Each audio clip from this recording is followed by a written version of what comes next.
Donc, salle Wana est la salle mythique, la salle la plus prestigieuse de l'Europe. Casino de Paris. La plus prestigieuse. Oui, elle est même dans Olympia. Tout le monde a dit ça. Olympia, Palais des Sports, Accor Arena. Oui, Casino de Paris et où tu honoré disparition de Michael Jackson bientôt là. Avant la pandémie. Donc avant la pandémie, bah organiser qui ont wana kaka. Ils ont qui wana. Pourquoi les choix étaient portés sur le Casino de Paris? Par rapport à regarde-moi la chanson lyrique symphonique, la musique classique. On peut dire que regarde-moi t'es Mimi Makambo. Et même Makambo. Il y a pas de banobo, il y a pas de tort. Et même Makambo, ce sont des trafics infiltrés. Ce sont des banamoulins, j'insiste, des ADF Nalou. Pas des Congolais, pas des Africains purs. Opinion à Moutou, comme si ADF Nalou. Opinion, te wana ezako vilipande Moutou, na acharnement. Ils ont opinion, te pour ça la confusion, opinion na acharnement. Donc, Moutou, on s'acharner, ils ont opinion. Donc, on a dit acharnement personnel contre ce qu'il a fait. Na musique fait rappeler ça rabattu. Donc, tous les Gaulois, nous, on est là, tout le temps, on est préparé. Et Loubou, on va servir les 24, et dans les 24, il y a et belé, et ça a dit boum et du tonnerre. C'est ça. Dis-moi, tout ce que Ferrego l'informe, tout ce que Ferrego l'a fait,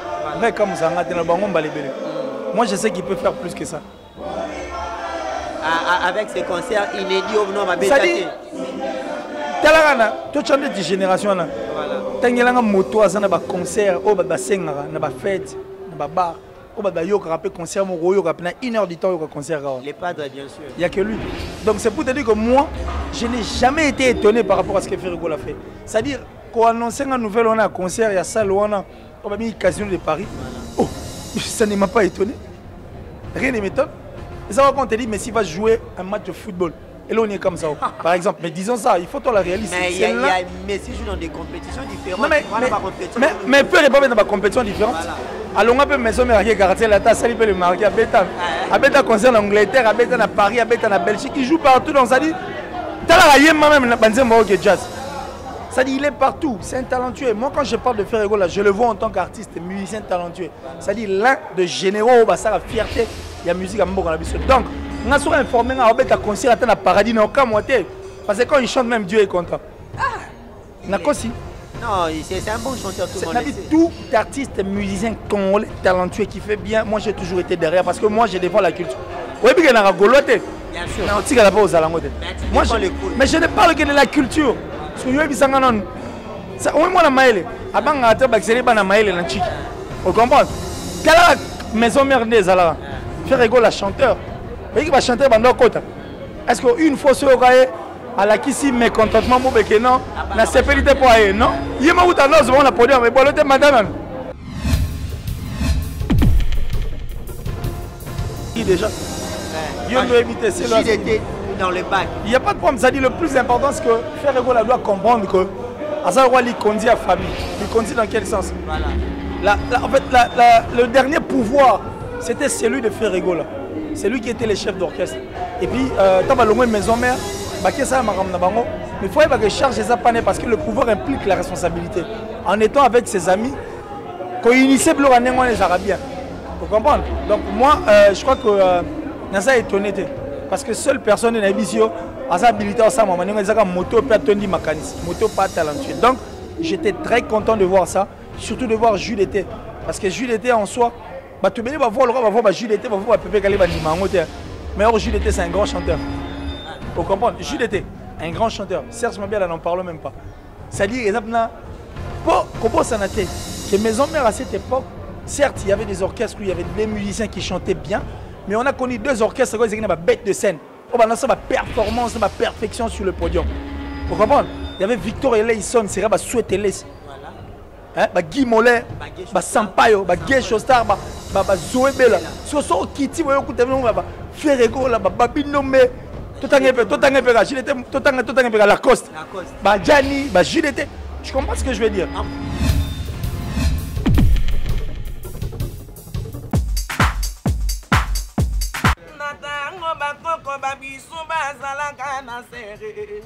Emergence wana TV adu elenga bandeko. Pour ressentir Émergence One TV. C'est la parole de Yannick Dindo, le fils du roi. Et abonnez-vous massivement. Chaîne en ligne, Émergence One TV. Tous les Gaulois, tous les gladiateurs, vous s'abonnez massivement à Émergence TV One. Et pas un mido. Ma solo ya papa Hervé. Tous les masolo politiques. Ma solo ya Bible, ma solo ya ezo sandisa ba congolais nyoso. Le général Audrey, joueur à la table, prend ça avant dans la banté, vous s'abonnez massivement à Émergence One TV, meilleure chaîne YouTube.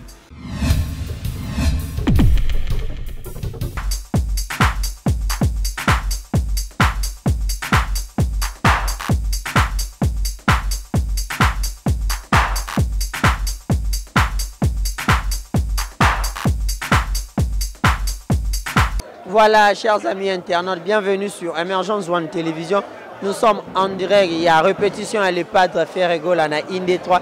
Et si vous avez une information, une source vraiment, bonne information. Le padre hier, il était en conférence de presse à niveau à Paris, conférence de presse OAB déjà a annoncé concert inédit le 7 novembre 2021 à Casino de Paris. Maintenant, avec les musiciens, tu as quelques réactions par rapport à Makambouana. Là, je profite de dire un grand merci. Nabino Nyos, vous êtes disséminé à travers le monde. Mon vieux papy Sapo, chef de ville, plein de bonnes choses à toi. Et puis, à bienvenue Rossignol, le mannequin de Lyon, Moutakangi, Ronald, Mobimba, plein de bonnes choses à toi.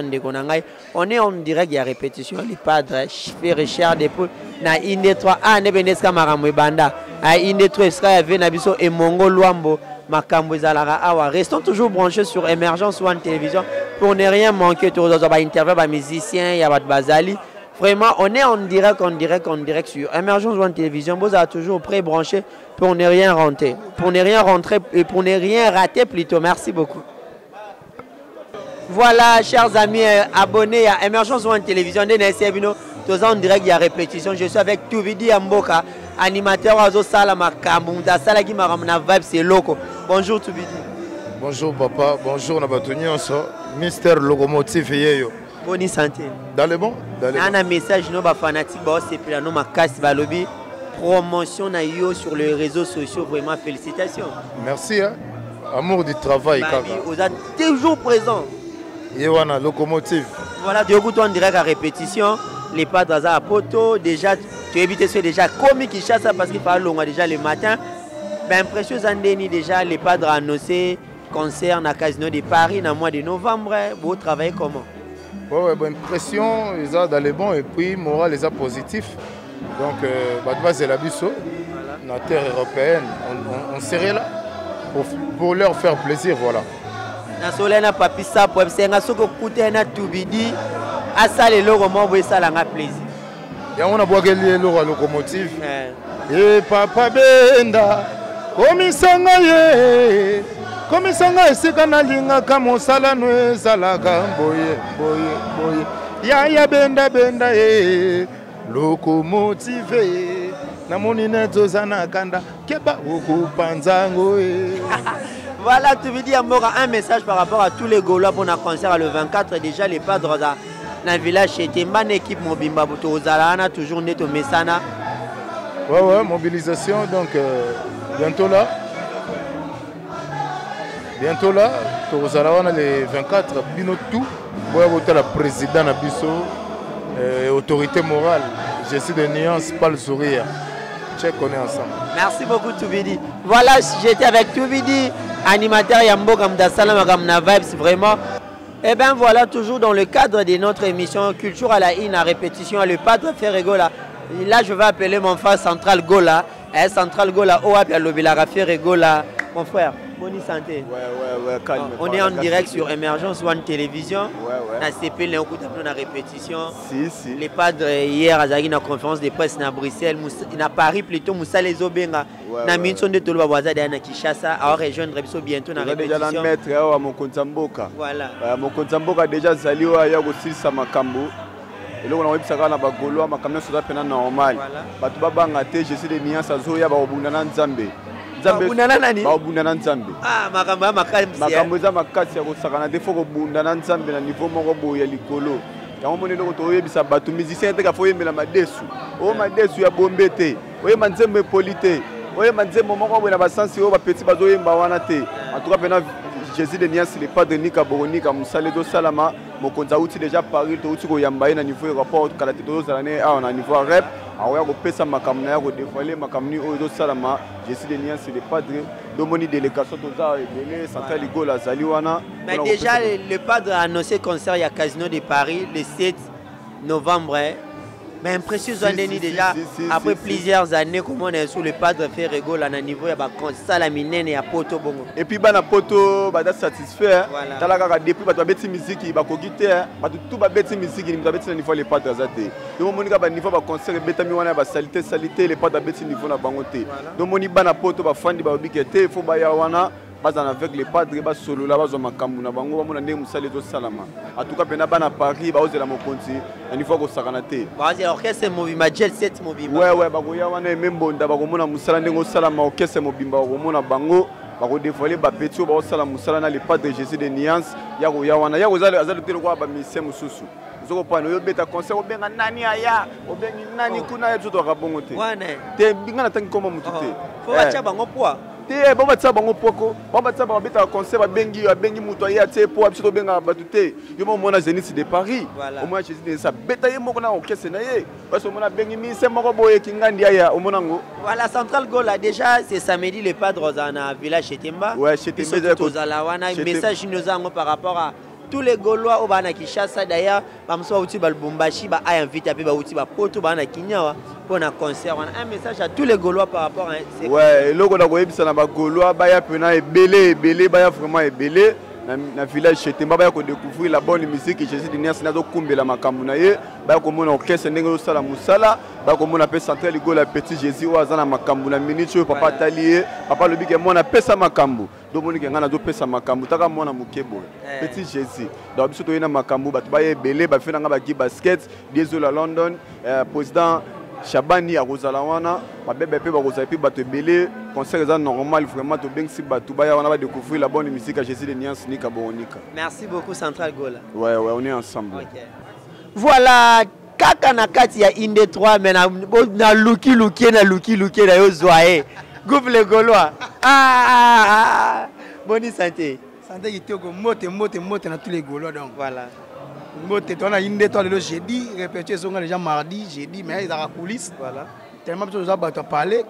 Inde toi na 4 heures donc. Ça dit bien beau ça va image quand même cake. Bon ça va on y sortir pour ba système en spectacle il y a les 24 étaient dans tous les Gaulois.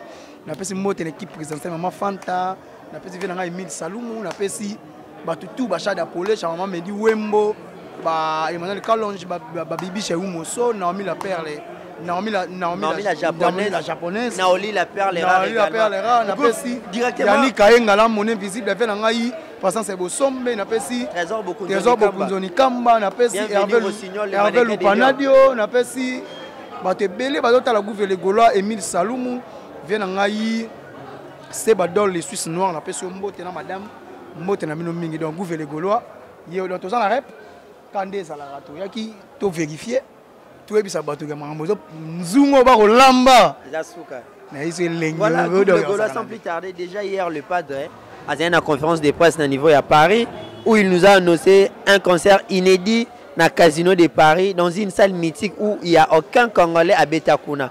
Ben impression nous en ondeni. L'impression c'est que Congolais moko, Africain moko, patrimoine y a Afrique au capital de la musique africaine. Aligné à défendre la musique oyoyo et ça la honneur y a africain partout dans le monde. Faire un peu ça bateau opéra musique pour nous ta salle on a plus la musique classique. Et puis que ça là a pris des billets à cher hein. Tu vas à 40 €, tu vas à 50 €, tu vas à 200 €, tu vas à 250 €. Prix à sous que ça 300 € VIP avec champagne, whisky. Donc ils ont une équipe mobimba et aux alawana oyo.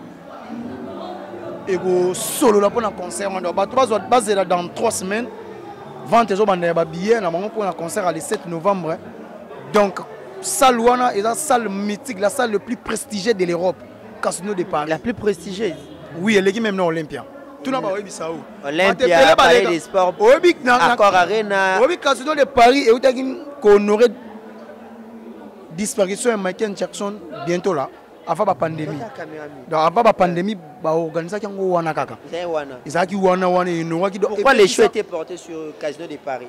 Par rapport à Regarde-moi la chanson lyrique, symphonique, la musique classique. On peut dire que Regarde-moi, tu m'aimes Makambo. Et même Makambo. Et même ce sont des trafics infiltrés. Ce sont des banamoulins, j'insiste, des ADF Nalou. Pas des Congolais, pas des Africains purs. Opinion, opinion, vilipande moutou, acharnement. Les opinions, c'est pour ça la confusion, opinion, acharnement. Donc, on a s'acharner, les opinions. Donc, on a dit acharnement personnel contre ce qui a fait. On a mis ce qui fait rappeler ça. Donc, tous les Gaulois, nous, on est là, tout l'année, nous avons mission, nous avons préparé. Et Loubou, on va servir les 24, et dans les 24, et belé, et ça a dit boum et du tonnerre. C'est ça donc. Du tonnerre pour un concert le 24. Et c'est également en mémoire à papa. En mémoire à papa, mais musique, quand on est au Zouan en Côte d'Ivoire, tout l'accès à Batou, le millionnaire, au Bachaki Tembe, il y a les 24. Le millionnaire, il y a Zalaki, au moment où on ne pas de la salle, il y a un moment où il y a tout le monde le millionnaire, pour battre. Non, millionnaire, mais on négligé. Tant qu'on n'est pas de Fungoli concert, à moi, il y a un millionnaire, tout baillé. Il y a un moment où il y a les 24 dans le village chez Tembe. Tout le monde a le droit répétition, tout le monde a le droit concert, le droit barbecue. Dans le pas de ces pays, ça va mourir à bonne musique, mélomane. Donc ça va bien. Tous les Gaulois le 24 novembre, ils ont vraiment qui toquent comme casse. Je profite, il y a tout bien. Nous sommes aujourd'hui jeudi, le vendredi, samedi dans 2 jours. Dans tous les Gaulois, Belema, partout, ils ont billets. Yaka, jeudi, Yaka, Poto, Afrique, Congo, province, et nous avons participé à un concert à l'EPADRE. Et elle est bien, ils ont de 14h à 20h30. Donc, il y a couvre-feu, donc tous les Gaulois, on a bien Sandy Bekate, Mobik ici. Donc, vous êtes déjà actifs dans les réseaux sociaux et vous avez vraiment du boom et du tonnerre. Je n'ai pas si je pas ça pour chef de ville, je n'ai pas pu m'attendre. Na pesi moto na batutu ba otala gouverner les Gaulois parce que c'est boson me vient na ngai fondation et coquille à président Gilles Makofo na pesi batutu moto na pesi papa Ima Kapita le tout puissant de la presse batu balanda ngai na Esha bozwa concert à faire live tous les Gaulois moto na bino biso to ozala wana pona relaxa bino ke ba Gaulois nous sommes forts ensemble, nous sommes forts. Les pas de la plaque tournante information en médias en ligne, en médias normal. Donc les pas de Nemakamula Tikio, vous avez en pleine répétition. Voilà. Quand des alarons, Gaulois, les 24 Nemakambu. Voilà, merci beaucoup, Gouv le Gaulois, Zorenda Okendea. Nous sommes en pleine répétition à niveau, il y a espace Indé 3 ici, qui a fait Luambo Makia, il a tiré l'Abisso, dirigé par Emongo Luambo. Vraiment, toujours on dirait qu'il y a Indé 3, bientôt le padre va faire son entrée. Vraiment, vous avez toujours branché sur Émergence en télévision, vous avez une image montée, vous avez une interview, des musiciens, il y a un master, tout bazar, comme ça, là, on a profité de Julio Tamba, le revendeur, solo. Arotonsia Mobutu, Kevin Yelaela, architecte Jerry Tonsia, architecte Eric Tamba, Moninga, assistant Vida Zamoko, on est toujours ensemble. Bienvenue au Signor, le mannequin de Lyon, Moutoua Kangi, Ronald pour Mobimba. Vraiment plein de bonnes choses à toi, toujours ensemble. Voilà, chers amis, abonnés à Émergence One Télévision, partout vos alliés. Tous on dirait qu'il y a répétition, le padre fait rigoler. Na luki, na omone la vinoye. Na sali boye, pona zoye, killer kelesi. Là, je vais dire bonsoir, parce que nous sommes déjà. Ouais, bonsoir. Bonsoir à tous. Et puis, bonjour, bonsoir, parce que tout ça, ça bien. Entre un grand plaisir, Émergence. Merci à Mido, l'homme visiblement invisible. Visiblement invisible. Voilà. C'est-à-dire seul moi qui suis habilité de le voir. Parce qu'il y a en mesure, il y a manipulé 1700 boutons à la seconde près. Voilà, Killer, je suis tellement content de te retrouver ici dans Lukio pendant la journée dans Monioté. Dans aussi. Tout me l'a ambiance. Ah, non, c'est pour rire. Voilà, merci beaucoup, Killer. Déjà, c'est un grand plaisir de t'avoir sur le plateau Émergence One Télévision. Ouais. Le padre hier, Azaki, dans la conférence de presse de niveau à Paris, où il nous a annoncé un concert inédit au niveau du casino de Paris. Par rapport à ça, comment tu as trouvé cette information? Non, mais une information bonne. C'est-à-dire, moi, tout ce que Ferrego l'informe, tout ce que Ferrego l'a fait, mais comme ça, moi, je sais qu'il peut faire plus que ça. Avec ses concerts inédits au nom de c'est-à-dire, Talagana, toute change de génération, Tangelanga moto, ça n'a pas concert, au bas sengara, n'a pas fête, n'a pas bar, au bas yo rappé concert, mon royo rappé, 1 heure du temps, au concert. Les padres, bien sûr. Il n'y a que lui. Donc, c'est pour te dire que moi, je n'ai jamais été étonné par rapport à ce que Ferrego l'a fait. C'est-à-dire, quand on annonce une nouvelle, on a un concert, il y a ça, on a un casino de Paris. Voilà. Oh, ça ne m'a pas étonné. Rien ne m'étonne. Et ça, quand on te dit, Messi va jouer un match de football. Et là, on est comme ça, par exemple. Mais disons ça, il faut la réaliser. Mais Messi joue dans des compétitions différentes. Non, mais Fer n'est pas dans des compétitions différentes. Alors, on a maison mariée, garantie la tasse, il peut le marier à Bétan. À Bétan, concerne l'Angleterre, à Bétan, à Paris, à Bétan, à Belgique. Il joue partout. Donc, ça dit, tu as la même dans jazz. Ça dit, il est partout. C'est un talentueux. Moi, quand je parle de Ferrego, là, je le vois en tant qu'artiste, musicien talentueux. Ça dit, l'un de généraux, ça a fierté.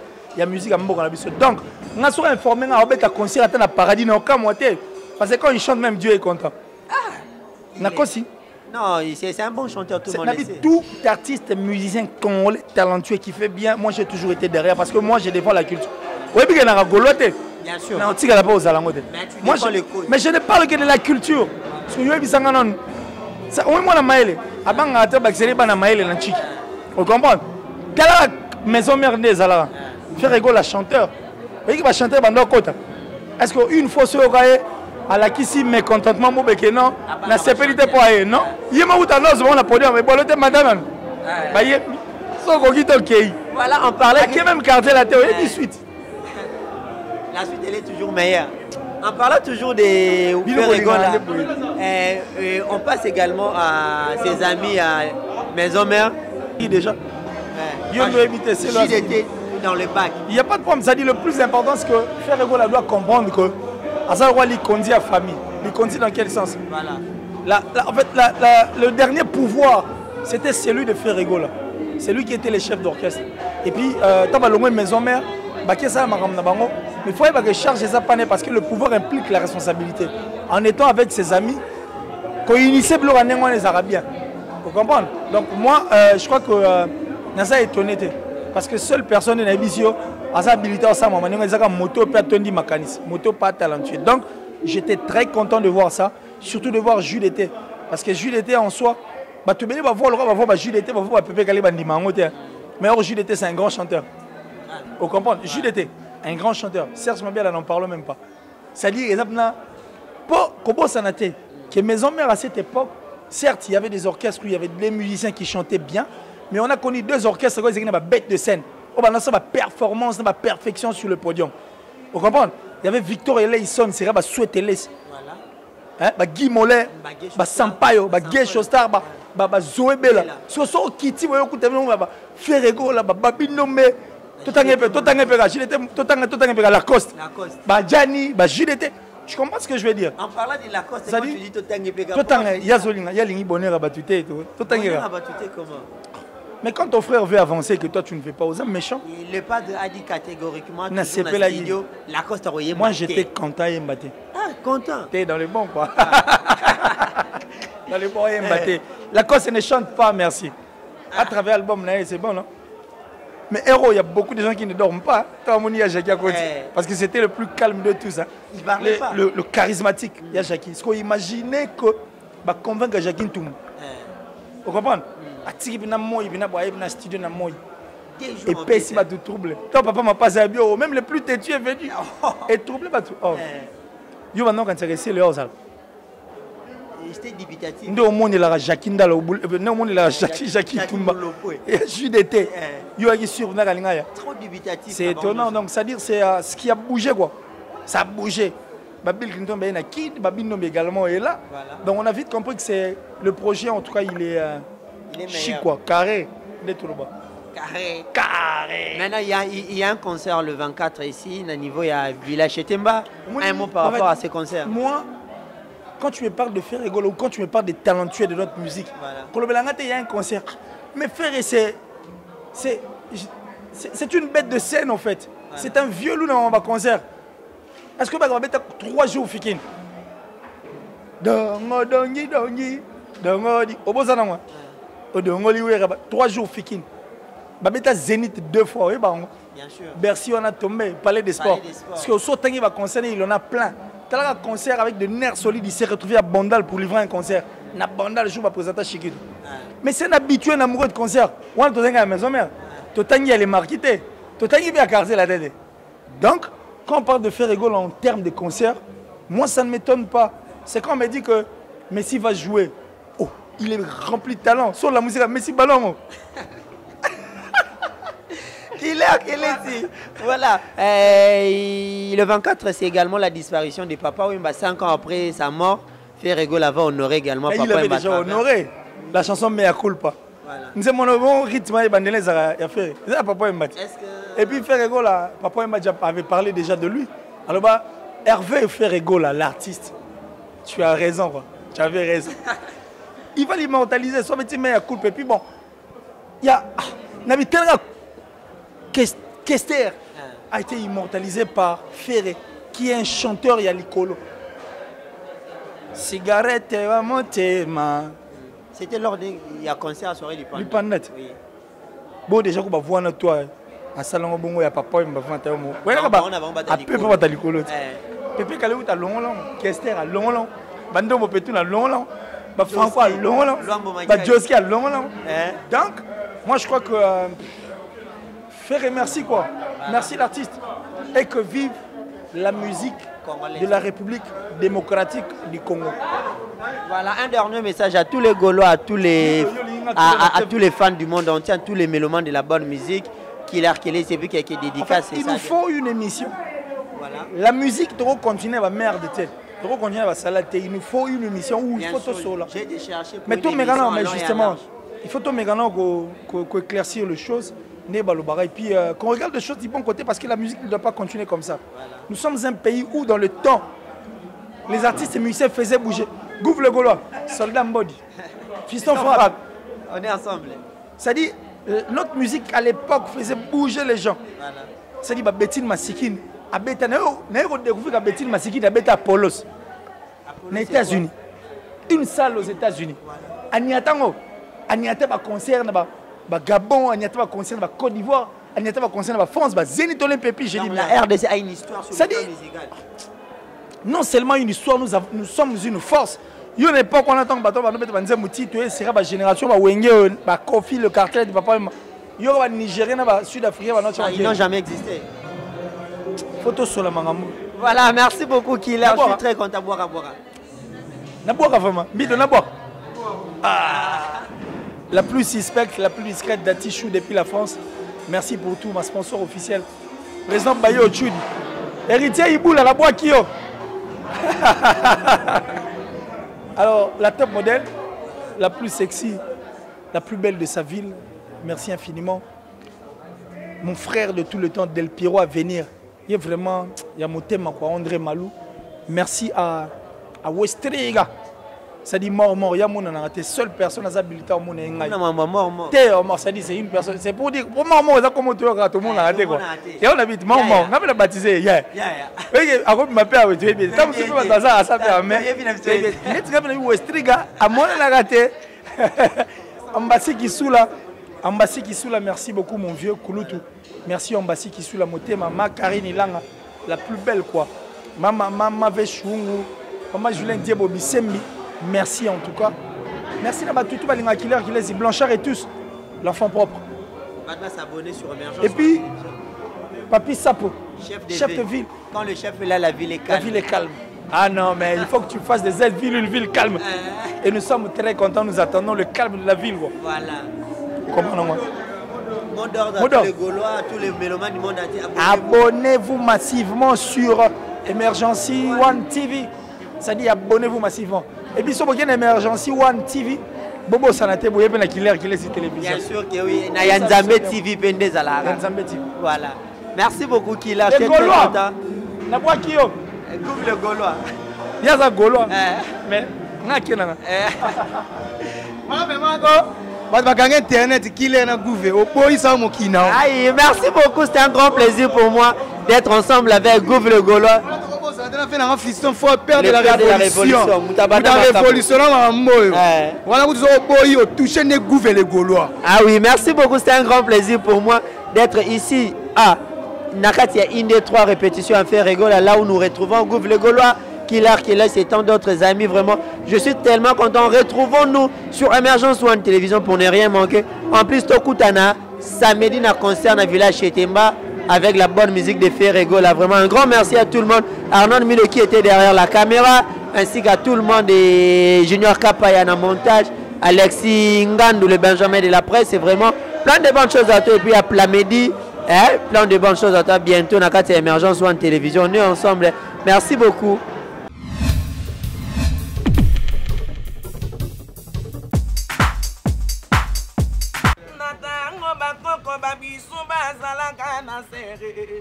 Emergence One TV a tout elenga bandeko. Boyoka pe bo sentir ba voix mo bini balé tin Emergence One TV. C'est la parole de Yannick Dindo, le fils du roi. Puis abonnez-vous massivement chaîne en ligne Emergence One TV. Tous les Gaulois, tous les gladiateurs, vous s'abonnez massivement na Emergence TV One. Awa et pas yande konanga mido. Awa bo manozo masolo ya papa Hervé. Bo bando yoka tous les masolo politiques, masolo ya Bible, masolo ya bo ezo sangisa ba congolais nyoso. Le général Audrey, joueur à la table prend ça avant dans la banté, vous s'abonnez massivement na Emergence One TV, meilleure chaîne YouTube.